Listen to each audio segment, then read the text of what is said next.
আসসালামু আলাইকুম বন্ধুরা, চলে এলাম অসাধারণ একটি মুভির গল্প নিয়ে। আশা করি গল্পটা আপনাদের ভালো লাগবে। গল্পের শুরুতে আমরা কিছু বাচ্চাকে দেখতে পাই যারা এবছর 5th ইয়ারে উঠেছে। এটা ছিল এদের প্রাইমারি স্কুলের লাস্ট ইয়ার এবং আজকে ছিল তাদের প্রথম ক্লাস। তাদের ক্লাস নেওয়ার জন্য তাদের মিস সেখানে চলে আসে, যার নাম সেলিনা।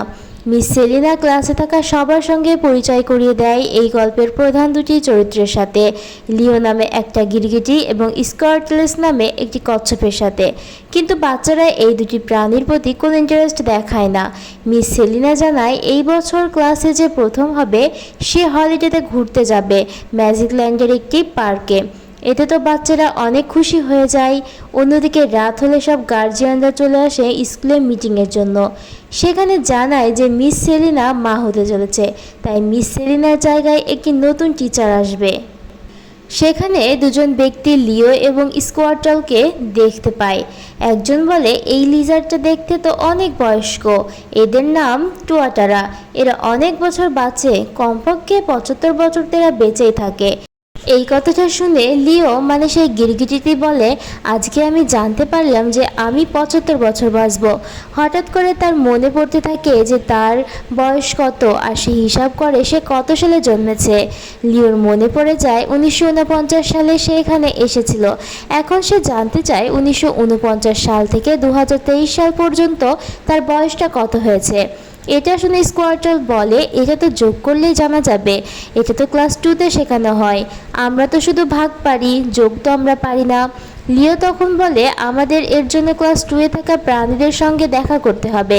স্কোয়ার্টল বলে এটা তো অসম্ভব, আর এটা তো তখনই সম্ভব হবে যখন এখানকার ফায়ার অ্যালার্ম বাজবে।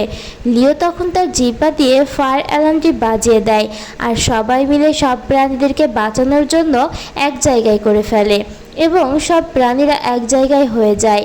লিও তখন একটি ক্লাস 2-এর খরগোশের সঙ্গে দেখা করে জানতে পারে তার বয়স 74 হয়ে গেছে। এটা ভেবে তার স্বপ্নগুলো গানের মাধ্যমে মনে করতে থাকে। তার জীবনে এতগুলো বছর চলে গেল, তবুও সে কখনো বাইরের জগৎটাকে দেখতে পায়নি। এইসব ভাবতে ভাবতে তখন সেখানে হাজির হয়ে যায় মিস সেলিনার পরিবর্তে আসা আরেকটি টিচার, যার নাম ম্যালকিন। তিনি ছিলেন খুবই শক্ত প্রকৃতির একজন শিক্ষিকা। তিনি ক্লাসের সবাইকে বলে ক্লাসের নিয়ম অনুযায়ী সবাইকে এখান থেকে একটি প্রাণী নিয়ে যেতে হবে এবং এই পোষা প্রাণীটাকে ভালো করে খেয়াল রাখতে হবে যাতে ওর কোনো অসুবিধা না হয়, এবং পোষা প্রাণীটিকে নিয়ম মতো তাকে স্কুলে রেখে যেতে হবে, আবার তাকে এখানেই ফিরিয়ে দিতে হবে। কিন্তু ক্লাসের কোনো স্টুডেন্টই এই পেটটাকে নেওয়ার জন্য ইন্টারেস্ট দেখাচ্ছিল না। তখনই ক্লাসে সামার নামে একটি মেয়ে হাত তুলে আগ্রহ দেখায় এবং বলে মিস আমি এখান থেকে একটি পোষা প্রাণী বাড়িতে নিয়ে যেতে চাই। এইটা শুনে লিও তো অনেক খুশি হয়ে যায়, কারণ সে ভেবেছিল এই সুযোগে সে এখান থেকে পালিয়ে যাবে আর বাইরে গিয়ে তার স্বপ্নগুলো পূরণ করবে। স্কুল ছুটির পর সামার তখন লিওকে নিয়ে তার বাড়িতে চলে যায়। লিও সামারের ঘরের জানলা থেকে বাইরের জগৎটাকে দেখতে পায়। এটা দেখে সে অবাক হয়ে যায় এবং ভেবে নেয় সে এখান থেকেই পালিয়ে যাবে। কিন্তু লিও এত ধীর গতিতে যাচ্ছিল যে রাত হয়ে যায়। তখনই সামার চলে আসে তাকে খাবার দেওয়ার জন্য, কিন্তু সে লিওকে কোথাও খুঁজে পায় না। তখনই সে তার ঘর খুঁজতে থাকে এবং এদিক ওদিক করতে করতে লিও তখন তার হাতে লেগে নিচে পড়ে যায়। তখনই লিও অনেক চিৎকার করে ওঠে, আর সেই চিৎকারের আওয়াজ শুনে সামার তো প্রচণ্ড ভয় পায় এবং সে বুঝতে পারে এটি একটি কথা বলা প্রাণী। সে সামার ভয় পেয়ে তার বাবা মাকে কথাটা জানাতে চলে যায়। লিও তখন সামারকে বলে তুমি তোমার বাবা মাকে জানিও না, আসলে তোমার ভিতরে একটি স্পেশাল পাওয়ার আছে যার জন্য তুমি আমার কথা বুঝতে পারছো এবং শুনতে পাচ্ছ। এটা শুনে সামার তো অনেক খুশি হয়ে যায়, তাই সে সব কিছু ভুলে লিওর সাথে অনেক গল্প করতে থাকে। সামার এত কথা বলছে যে সব কথা শুনতে শুনতে লিও বিরক্ত হয়ে যায়। তখন লিও তার হাত দিয়ে মুখ চোপতে ধরে বলে সামার তুমি এত কথা কেন বলো, অন্যদেরকেও একটু কথা বলার সুযোগ দাও, অপর দিক থেকে কথা বলার প্রয়োজন আছে, দুজনে মিলে কথা বললে তাহলে আমাদের মাঝে বন্ধুত্ব হয়ে যাবে। যাই হোক, পরদিন সামার আবার স্কুলে চলে যায় লিওকে নিয়ে। স্কুলে আবার তার নিজের জায়গায় রেখে দেয়। ওখানে যাওয়ার পর স্কোয়াড্রল তখন লিওকে নিয়ে অনেক হাসাহাসি করে এবং বলে, একদিনেই তো তুমি তোমার স্বপ্নগুলো নিজেই পূরণ করে ফেলেছ। কিন্তু লিও স্কোয়াড্রল কোথায় কোনো কান দেয় না, অনেক খুশি ছিল। অন্যদিকে মিস মিলকেল দেখানো হয় সেই স্টুডেন্টের অনেক বড় বড় বই দিচ্ছে এবং সেগুলো পড়ার আদেশ দিচ্ছে, যে কারণে মিস মেলকিনের ওপরে সব স্টুডেন্টরা অনেক বিরক্ত হয়ে যায়। সামার তখন তার ক্লাসের সবার সাথে ভালোভাবে কথা বলে এবং অন্যদেরকেও কথা বলার সুযোগ দেয়, আর এই জন্য ক্লাসে থাকা সবাই সামারকে অনেক পছন্দ করে ফেলে। এরপর পরের দিন মিলকেন আবার স্টুডেন্টের মধ্যে কাউকে একটি পোষা প্রাণীর দায়িত্ব নিতে বলছিল।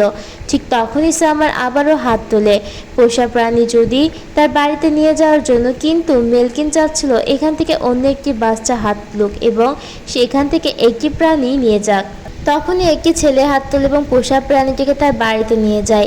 লিও সেই ছেলেটার সাথে বাড়িতে গিয়ে দেখে সেখানে অনেক অ্যাডভান্স টেকনোলজি ছিল, যার কারণে লিওর লেজ একটি মেশিনে আটকে যায়। সৌভাগ্যবশত সেখানে একটি কুকুর চলে আসে এবং লিওকে বাঁচিয়ে নেয়। তার লেজটা কিন্তু অর্ধেক কেটে যায়।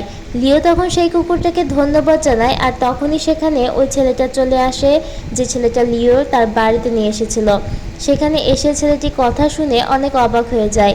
লিও তখন আবারও সামারের মতোই ছেলেটাকে বোকা বানিয়ে দেয় এবং বলে, তুমি খুব স্পেশাল, তোমার ভিতরে বিশেষ কিছু পাওয়ার আছে, তাই তুমি আমার কথা বুঝতে পারছো, শুনতে পারছো। এটা শুনে ছেলেটা সামারের মতো অনেক খুশি হয়ে যায়। আসলে লিও মানুষের কথা আগে থেকেই বুঝতে এবং শুনতে পারত, এতে মানুষের কোনো সুপার পাওয়ারের প্রয়োজন নেই।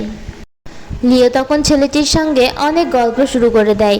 লিও তখন জানতে পারে তার সাথে থাকা ড্রোনটির কারণে সে অন্য কারোর সঙ্গে খেলতেও যেতে পারে না এবং ছেলেটি বলে এই কারণে তার কোনো বন্ধু নেই।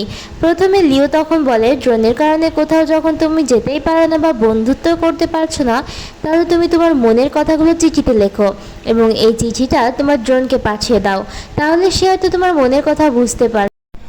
লিওর কথা মতো ছেলেটি একটি চিঠি লেখে এবং ড্রোনের কাছে পাঠিয়ে দেয়। পরদিন ওই ড্রোনটা চিঠিটা পড়ে এবং ছেলেটিকে বুঝতে পারে, আর এখানে লিওর প্ল্যান একদম ঠিকঠাক মতো কাজ করে, যার কারণে বাচ্চাটা খুশি হয়ে যায়। পরদিন আবার সে বাচ্চাটি স্কুলে চলে আসে লিওকে সঙ্গে নিয়ে। লিওকে আবার তার নিজের জায়গায় রেখে দেয়। আর আজকেও মিস ম্যালকিন সেই পেটটাকে কারো দায়িত্ব নিতে বলে। তখন সেখানে একটি ধনী মেয়ে হাত তোলে এবং লিওকে তার সঙ্গে নিয়ে বাড়িতে চলে যায়। লিও নিজে থেকে সেই মেয়েটির সঙ্গে কথা বলতে শুরু করে, কারণ লিও এখন বাচ্চাদের সঙ্গে কথা বলতে অনেক মজা পায়। লিও তখন ওই মেয়েটিকে বলে, তোমার ভিতরে একটি স্পেশাল পাওয়ার আছে, আর পাওয়ারের কারণেই তুমি আমার কথা বুঝতে এবং শুনতে পারছো। এটা শুনে সেই মেয়েটা অনেক খুশি হয়ে যায়। তখন লিওকে তার বন্ধু ভাবতে শুরু করে এবং তার সমস্যার কথা তাকে বলে। লিও তখন বলে, তুমি আসলে অনেক ধনী, ধনীদের মতোই দেখানোর জন্য তুমি সব সময় চিন্তায় থাকো। তুমি এখন থেকে সাধারণভাবে চলাফেরা করার চেষ্টা করো, শুধুমাত্র ধনী বাচ্চাদের সঙ্গেই নয়, তুমি সবার সঙ্গে কথা বলার চেষ্টা করো। এদিকে ওই মেয়েটারও ভালো কোনো বন্ধু নেই, কারণ তার মতো ধনী সেই স্কুলে আর কেউ নেই। লিওর কথা মতো সে তার বার্থডে পার্টিতে তার স্কুলে থাকা সকল বন্ধুদের দাওয়াত দেয়।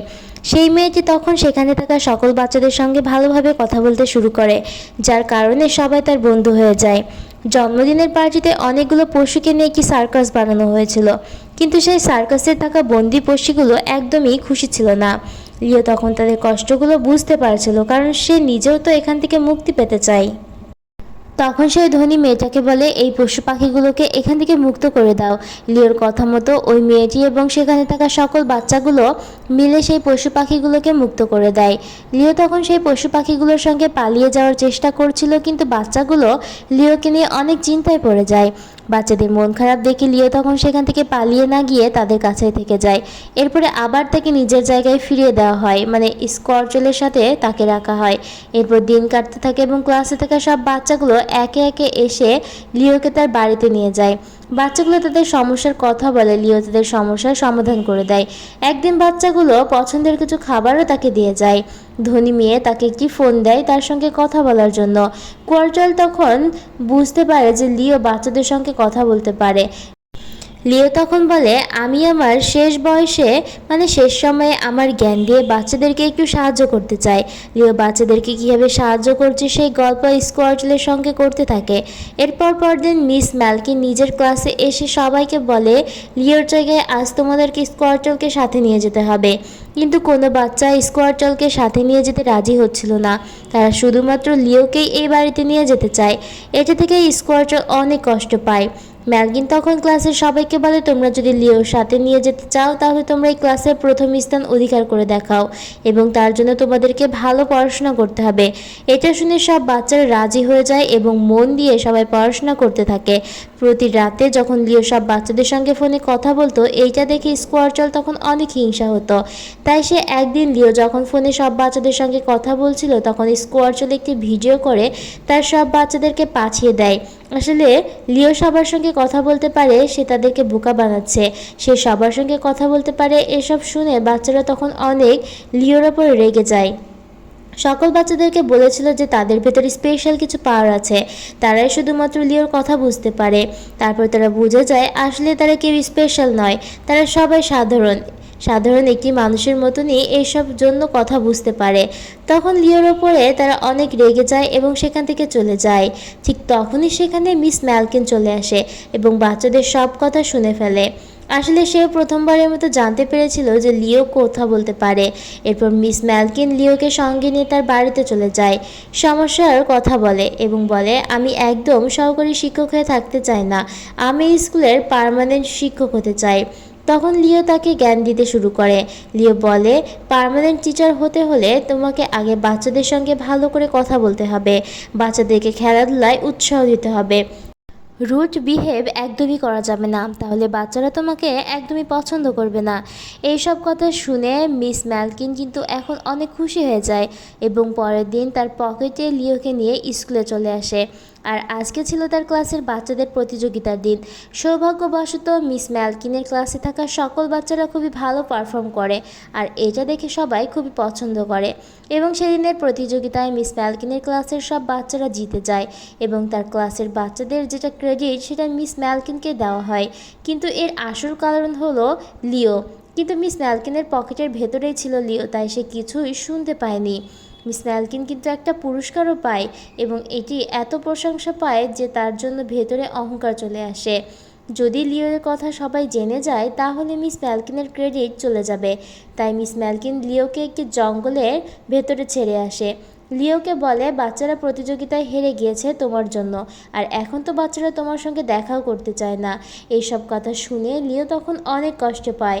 এদিকে পরদিন সকালে বাচ্চারা ক্লাসে এসে লিওকে খুঁজতে থাকে আর তখন মিস ম্যালকিন বলে বাচ্চাদেরকে জানায় যে লিও এখান থেকে চলে গেছে আর একটা চিঠিতে লিখে গেছে সে তার স্বপ্নগুলোকে পূরণ করতে চায়, তাই সে এখান থেকে চলে গেছে। কোনো বাচ্চা যেন তাকে না খুঁজতে চায়। এই জন্য সব কথা শুনে বাচ্চারা অনেক কষ্ট পায়, কারণ বাচ্চারা তো জানতোই না যে মিস ম্যালকিন কিন্তু আগে জঙ্গলে রেখে এসেছে যাতে তার ক্রেডিট নষ্ট না হয়ে যায়। আজকে সবাই ম্যাজিক ল্যান্ডের পার্কে যাচ্ছিল ক্লাসে প্রথম হওয়ার জন্য, কিন্তু সেখানে কেউ খুশি ছিল না, সবাই লিওকে মনে করতে থাকে। অন্যদিকে স্কোয়ার্টল তখন বুঝতে পারে যে তার ভুল হয়েছে, তার একমাত্র বন্ধুকে ধোঁকা দেওয়া তার একদমই উচিত হয়নি, তার জন্য হয়তো তার বন্ধু কোনো বিপদে পড়েছে। তখন স্কোয়ার্টল একটা ফোন দিয়ে ড্রোনের কাছে একটা মেসেজ পাঠায় এবং ড্রোনের সাথে করে সে বাচ্চাদেরকে খুঁজে বের করে। স্কোয়ার্টল তখন বাচ্চাদের সামনে মিস ম্যালকিনের সব সত্যি কথা বলে দেয়। এটা জানতে পারে তারা তখন মিস ম্যালকিনের উপরে অনেক রেগে চিৎকার করতে শুরু করে।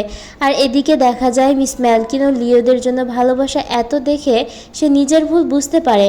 তখন মিস ম্যালকিন বাচ্চাদেরকে লিওর ঠিকানা বলে দেয় এবং বাচ্চাদের কাছে এসে নিজে ক্ষমা চায়।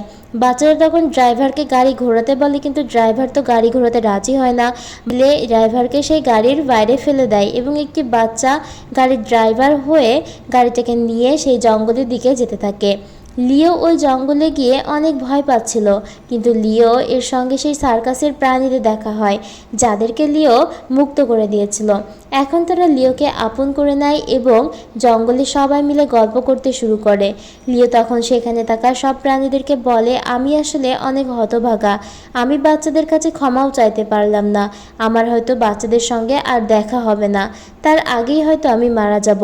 তখন সেখানে থাকা আরেকটি লিজার মানে গিরগিটি বলে, কেন তুমি দেখা করতে পারবে না?